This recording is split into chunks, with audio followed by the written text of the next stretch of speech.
हम कंट्रोल कर रहे हैं अपनी आक्रामकता में, नहीं तो लाठी लेके हमको तो लगता है कि कभी कभी कहे कि अरे विधायक की संसदी छोड़ो, लाट लो और इनको बजाओ। पहले इतना छेचेंगे तुम लोग को, इतना छेचेंगे कहीं भाग नहीं पाओगे। हाँ, बनाएंगे झारखंड को 1970-80 का झारखंड बनाएंगे, जब आप सब पेट में एक नंबर करते थे। बनाएंगे झारखंड को 1970-80 का झारखंड। हाँ, मैं याद है वो इतिहास कि एक ऑफिसर को हमारे बाप दादा ने पारसनाथ का ढोलकट्टा पहाड़ चढ़ाया था, वो साला आज तक नहीं मिला, कहाँ गए वो? नहीं जाओगे, नहीं निकलोगे बाहर, नहीं जाओगे। अरे तुम्हारी परछाई 24 घंटा साथ नहीं देती है, ये पुलिस का ठिकाना है। एकदम इस बार मुकाबला हर पार का होगा, क्योंकि हमने खून पी रहे हैं। साला झारखंड बनाने के बाद हम लोग खून पी रहे हैं, खून के आंसू रो रहे हैं। बेशरम प्रबंधन वालों, यहाँ दामाद बना के उनको रखे हो जिनका बाबूजी का एक बित्ता जमीन नहीं गया। तो बोलने की विधायक जी पब्लिकली बोल दीजिए तो हम बोल देंगे। मैं आपको बता रहा हूँ, इसी कोयलांचल से हमारे नाम से 1.5 करोड़ का सुपारी दिया गया था, लेकिन जिसको दिया गया उस शूटर ने क्या कहा मालूम है कि जयराम महतो में हम अपना बचपन देखते हैं, हम ये सुपारी नहीं लेंगे। ये इस विधायक की बोली ऐसी है।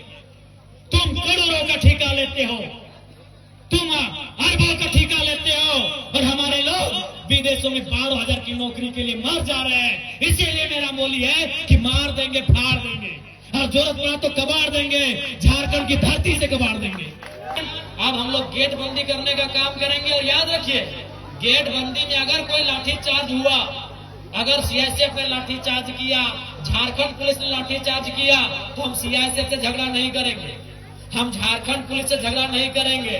हम जो भी अफसर अब अंदर में बैठे हैं, बाहर अगर निकल गए तो खदेड़ के मार देंगे। और आपको भी कह दें, बिल्कुल अगर हम लोग धरना में बैठे, यदि गेट जाम हुआ, यदि तालाबंदी हुआ और सीआईएसएफ ने अगर लाठीचार्ज किया, यदि झारखंड पुलिस ने लाठीचार्ज किया, तो हम उनसे पंगा नहीं लेंगे। उसकी लाठी में जितना जोर है वो चलाए, अगर हमारे शरीर में सहने की क्षमता है तो सहेंगे, लेकिन एक भी अफसर अगर गेट से बाहर निकल गया तो गाड़ देंगे। ये भी हम लोग के एक भी अफसर बाहर निकल गया, एक भी अफसर अगर बाहर में मिल गया तो उसके साथ वही सलूक करेंगे जो सलूक हमारे साथ किया जाएगा। क्या आपकी भुजाओं में ताकत रही कि नहीं रही? मेरे झारखंड के लोगों, आपके बाजुओं में वो ताकत है या नहीं है? अगर है तो अपनी ताकत को आजमाइए, अपनी ताकत को परखिए, क्योंकि लड़ाई यार पार की है। अब हमें नहीं लगता है मांगने से अधिकार मिलेगा। अरे मांगने से मनचाहा भीख नहीं मिलता है, सवाल अधिकार का है। मांगने से मनचाहा भीख नहीं मिलता है, सवाल अधिकार का है। लड़ना होगा, भिड़ना होगा और सामने वाले को कबाड़ना होगा।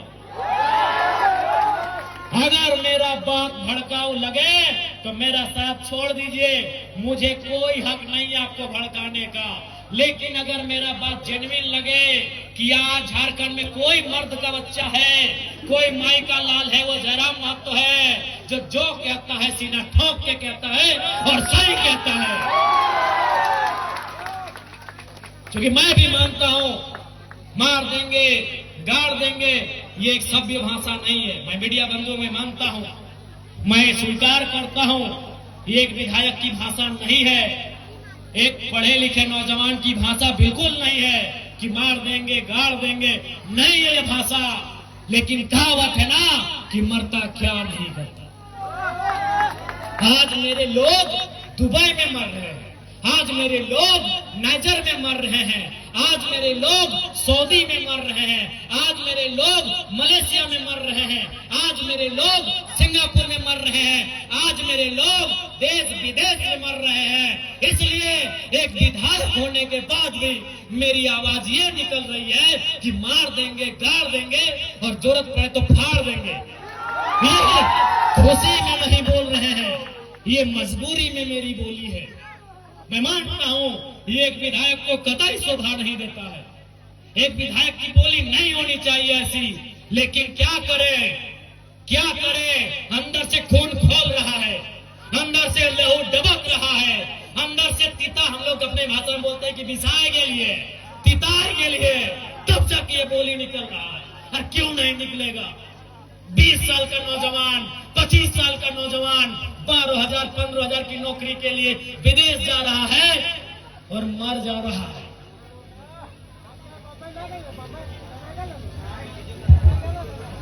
मर जा रहा है। 25 साल का नौजवान, जो 50 लड़के मरे विदेशों में और परदेशों में, पिछले 9 महीना में जो 50 भाई मर गए, उनकी उम्र 22 साल से 35 साल के बीच है। किसी का 4 महीना का बच्चा है। अरे कोई तो ऐसा है कि 4 महीना पहले शादी हुआ, एक भी बच्चा नहीं है, वो बेचारा विदेश में मर गया। इसलिए इस विधायक की बोली ऐसी है। तुम करोड़ों का ठेका लेते हो, तुम अरबों का ठेका लेते हो, और हमारे लोग विदेशों में 12,000 की नौकरी के लिए मर जा रहे हैं। इसीलिए मेरा बोली है कि मार देंगे, फाड़ देंगे, और जरूरत पड़ा तो कबाड़ देंगे, झारखंड की धरती से कबाड़ देंगे। क्योंकि तुम निर्दयी हो, तुम निर्दयी हो, तुम बेरहम हो। तुम्हें दिखाई नहीं देता विस्थापितों का दर्द, तुम्हें सुनाई नहीं देता है छोटे छोटे बच्चों की चीख, तुम बेरहम हो। हम विधायक इसलिए गाली में कंट्रोल कर रहे हैं, नहीं तो आज तुम्हें दिखाई नहीं देता है रेतों की पीड़ा, इनका आंसू, इनका तकलीफ। आज रेतों के बच्चे परदेशों में हैं, विस्थापितों के बच्चे विदेशों में हैं, और क्या 12,000 15,000 की नौकरी के लिए मर जा रहे, बुरी तरह मर जा रहे हैं। शरीर देखने लायक नहीं होता है जब वो आता है। मां इनकार कर देती है हल्दी देने से। अरे मरने के बाद हमारा नियम है हल्दी देना, मां इनकार कर देती है, हल्दी नहीं देंगे बॉडी में। पत्नी देख नहीं पाती है शरीर को। इसलिए सुन लो डीवीसी वालों, इस बार अगर धोखाधड़ी हुआ तो भाड़ में जाए विधायकी। हम याद करेंगे उस इतिहास को, हम बनाएंगे वही माहौल। तुमको जो कबाड़ना है कबाड़ो, हम वो माहौल फिर बनाएंगे। 70 वाला माहौल बनाएंगे, 80 वाला माहौल बनाएंगे, बिल्कुल बनाएंगे। हमारे लोग दुख से मर रहे हैं विदेशों में, और तुम एक करोड़ों का ठेका लेते हो। बेशर्मी की हद कर दी है। तुम बेरहम हो, निर्दयी हो, तुम क्रूर हो, तुम अहंकारी हो। जिन्होंने जमीन दिया आज वे नौकरी नहीं करेंगे, नौकरी को बेच रहे हो, दलाली कर रहे हो। इसलिए हम बनाएंगे झारखंड को 1970-80 के दौर वाला, जब अफसर लोग पैंट में 1 नंबर करता था। हम बनाएंगे उस दौर को। हाँ, तुम्हारा सामना करेंगे, हाँ मारेंगे तुम लोग को। लट से मारना होगा लट से मारेंगे, मुक्का से मारना होगा मुक्के से मारेंगे। क्योंकि तुम लातों की भूतों बातों से नहीं मान रहे हो। तुम याद करो बेशर्मो 1991 की वार्ता को, याद करो डीवीसी के बेशर्मो, बेरहमो, याद करो 1991 की वार्ता को। क्या हुई थी वार्ता? बेरहम लोगों, तुमने नहीं माना वार्ता को। हम ठेका लिए राजा हरिश्चंद्र मरने का, हमने ठेका लिया है, पटक के मारेंगे, एकदम मारेंगे। तुम्हारे बच्चे हमारे बच्चे क्या हैं? भिखमंगे। तुम्हारी बीबी अच्छी साड़ी पहनेगी, तुम्हारे बच्चे महंगे स्कूलों में जाएंगे, हर साल हम भीख मांगेंगे। तुम गद्दार हो, तुम बेरहम हो, तुम घमंडी हो। तुमने नहीं माना है 1991 की वार्ता को, जो विनोद बाबू के नेतृत्व में हुआ था। तुमने नहीं माना है उस वार्ता को जो रेतों के नेतृत्व में हुआ था। आज 35 साल बीत गए, आज 35 साल बीतने को है उस वार्ता को। इसलिए अब हम भी राजा हरिश्चंद्र बनने का जिम्मा नहीं लिए हैं, हम भी बुद्ध बनने का ठेका नहीं लिए हैं। हम चंडाल बनना होगा, चंडाल बनेंगे और आपको इस पर सबक सिखाएंगे। देखते हैं कौन डीसी कितनी देर मदद करता है, देखते हैं कौन एसपी आपकी मदद करता है, अरे देखते हैं कौन थानेदार मदद करता है। नहीं जाओगे, नहीं निकलोगे बाहर, नहीं जाओगे। अरे तुम्हारी परछाई 24 घंटा साथ नहीं देती है। ये पुलिस का ठिकाना है? एकदम इस बार मुकाबला हर पार का होगा, क्योंकि हमने खून पी रहे हैं। साला झारखंड बनाने के बाद हम लोग खून पी रहे हैं, खून के आंसू रो रहे हैं। बेशरम प्रबंधन वालों, यहाँ दामाद बना के उनको रखे हो जिनका बाबूजी का एक बित्ता जमीन नहीं गया। यहाँ दामाद उनका बना के रखे हो जिनका बाप का एक बित्ता जमीन नहीं गया है, जिनका जमीन गया, जिनका घर गया, जिनका परिवार उजड़ा, वहाँ भीख मांगेंगे। इसलिए भीख नहीं मांगेंगे, अब अपना निवाला छीन के लेंगे। जरूरत पड़े तो गर्दन में अपने हलक के नीचे से छीन के निकालेंगे। और साफ ये हुक्कार है, साफ ये प्रबंधन को मेरा हुक्कार है और झारखंडी को भी ललकार है कि आओ सामने, जो प्रबंधन अनाकारी करता है उठाओ लटर बजा दो धरती। हाँ कैसे नहीं मिलेगा? अरे तुम क्या सोचते हो झारखंड फ्री में मिला? जब झारखंड ऐसे नहीं मिला तो नौकरी ऐसे मिलेगा? मिलेगा ऐसे? झारखंड ऐसे मिला? कितने लोग मरे? अरे दुनिया छोड़ो, यहाँ बताओ कितने लोग मरे हैं? अरे बोकारो जिला में बताओ ना, नाम गिनाएंगे तो सुबह से शाम हो जाएगा। एक जिला में सुबह से शाम हो जाएगा। इतने लोग मरे हैं झारखंड बनाने में। क्या लगता है ये बेईमान बेशरम लोग फ्री में नौकरी देंगे, बिना संघर्ष के देंगे? इसलिए और एक बात जान लो, आप भी जानते हैं सबसे ज्यादा संकट में कोई है तो जयराम महतो है, लेकिन उसके बावजूद वो अपनी जान हथेली में रख के आपके बीच आता है, ताकि मैं भी मानता हूं अगर आज हम लोग नहीं जागे तो हमारे पास एक इंच जमीन नहीं बचेगा, हम दर बदर की ठोकरें खाएंगे, हम बेघर हो जाएंगे। इसलिए तुम्हें इसलिए लड़ना है कि बाल बच्चों का भविष्य सुरक्षित हो सके। आपको क्या लगता है ये चर्चा नहीं करते हैं?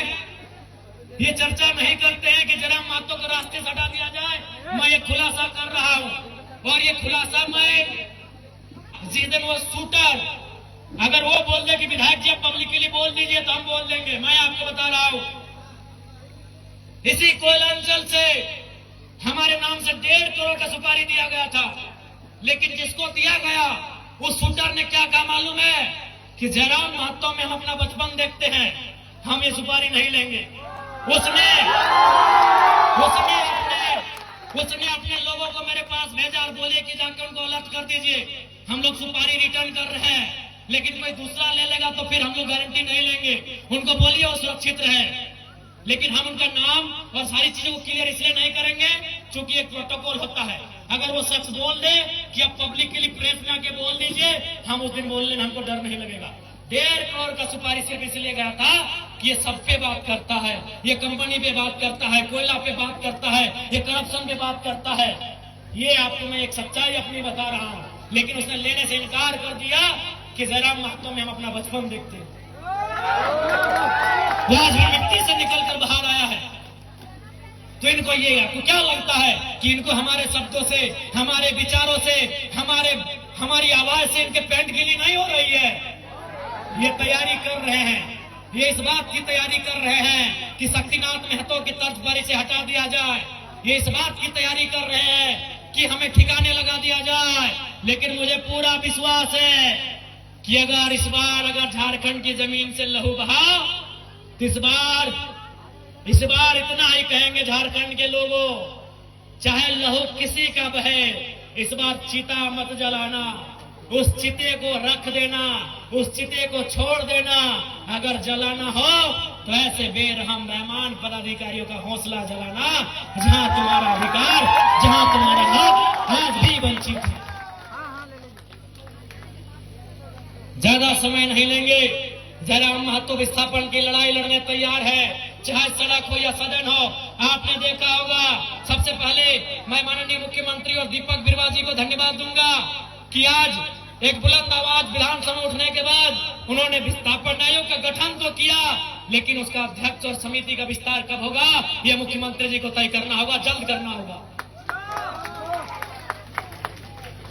बिल्कुल ये आपकी ताकत थी, आपके वोट की ताकत थी कि आज जयराम महतो जब सदन में खड़ा होता है, लोग थरथराते हैं कि इस बार ये कौन सा सवाल पूछेगा।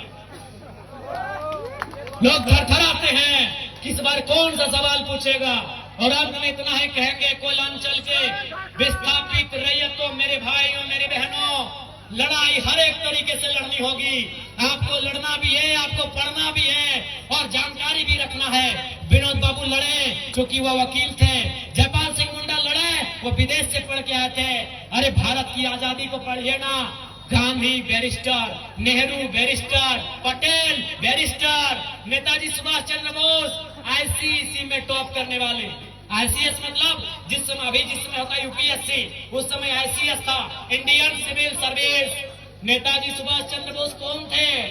इंडियन सिविल सर्विस का एग्जाम को पास करने वाले थे, यानी उस समय के कलेक्टर बनने वाले थे नेताजी बोस। गांधी कौन थे? Who was Gandhi? Who was Ambedkar? Barrister. आप जितने बड़े क्रांतिकारी नेताओं का नाम लेंगे आपको पता चलेगा बहुत पढ़े लिखे थे। Gandhi was a barrister, Ambedkar was a barrister, Nehru was a barrister, Patel was a barrister. सभी पढ़े लिखे लोग थे। और नेताजी उस समय के डीसी मान लीजिए ना, आज के डीसी, आज जो डीसी का है वही नेताजी बोस को मान लीजिए, उस परीक्षा को पास करने वाले नेताजी। इसलिए पढ़ना भी होगा, तुम्हें जानना भी होगा, तुम्हें अध्ययन करना होगा, तभी इस लड़ाई को सार्थक कर पाएंगे। क्योंकि रात हो जाएगी और हमको भी लगता है कि बात करने से तो रात और फिर सुबह हो जाएगी, लेकिन फिर आपको घर जाना है। और मैं प्रबंधन को साफ कह दूंगा, अगली लड़ाई के लिए तैयार है, अगली बार गेट बंदी तालाबंदी के लिए तैयार है। अगर आपकी तरफ से अनहोनी हुई तो अनहोनी का उत्तर अनहोनी से दिया जाएगा, अनहोनी का उत्तर अनहोनी से। तो पुनः ज्यादा समय नहीं लेंगे, पुनः मैं सबको यही कहूंगा, लड़ाई के लिए तैयार रहें, अपने हक की आवाज के लिए तैयार रहें। अब आमना सामना होगा, लड़ाई यार पार की होगी, इस बात के लिए आप तैयार रहेंगे।